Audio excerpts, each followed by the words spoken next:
वाईट परिस्थिती आहे. आमचे पूर्ण तहसील मध्ये लागलेले काम असतात.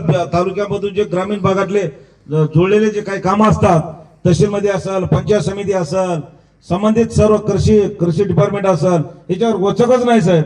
कारण कसं आहे, कोण याले काय नाही, कुठल्या आमदाराचं वचक नाही, खासदाराचं वचक नाही. कितीतरी दिवस या मतदारसंघामध्ये आमदार राहिले, खासदार झाले, मंत्री झाले. आम्ही काही लहान माणसं त्याला बोलू नये, पण तालुक्यामध्ये वाईट परिस्थिती आहे साहेब. घरकुलाचा प्रश्न आहे. त्या घरकुलासाठी 5,000 रुपये हे बदमाश तिथले जे काहीतरी जे आहेत ना कर्मचारी लोक, ऑनलाईन करणारा 500 हजार रुपये मागते. हे चुकीचं आहे. तुम्हाला सांगतो, आता नगरपालिका नगर याच्यामध्ये जे योजना 2.5 लाख रुपये आहे. आमच्या घरकुला ग्रामीण भागामध्ये परबकरावची पेंटे म्हणल्याप्रमाणे 1.5 लाख रुपये. तर 25,000 30,000 रुपये एक गाडी आहे. 2-3 गाड्या एका याला लागून आल्या. व्याजामध्ये घरकुलामध्ये परिस्थिती म्हणजे पूर्ण व्याजामध्ये जायची पाळी आहे घर बांधणाऱ्या माणसाला. तर या ठिकाणी ठाकरवाड साहेब असतील, संतोष भाऊ असतील, आमचे अंकुशकरजी असतील, नवयुवक तुमोर साहेब असतील, सर्व इथल्या नगरसेवक आणि अध्यक्षाला माझी नम्रतेची विनंती, अधिकाऱ्यावर थोडं वचक करा.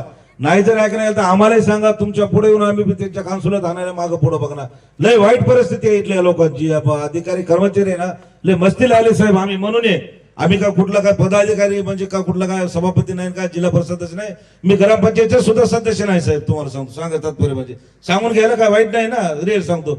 आज या ठिकाणी वचक या अधिकाऱ्यावर आलंय. माझे सर्वांना हात जोडून विनंती स्टेजवरच्या मान्यवरांना, इथल्या अधिकाऱ्याला थोडं तुम्ही पळवा आणि गोरगरीब लोकांचे काम करा, एवढेच माझे सांगतो. आणि सर्वच तुम्ही सरपंच आणि या सर्व सदस्यांचा मान सन्मान सत्कार केला, आमचा सुद्धा सत्कार केला, त्याबद्दल संतोष भाऊ यांच्या टीमचं मी मनापासून आभारी आहे.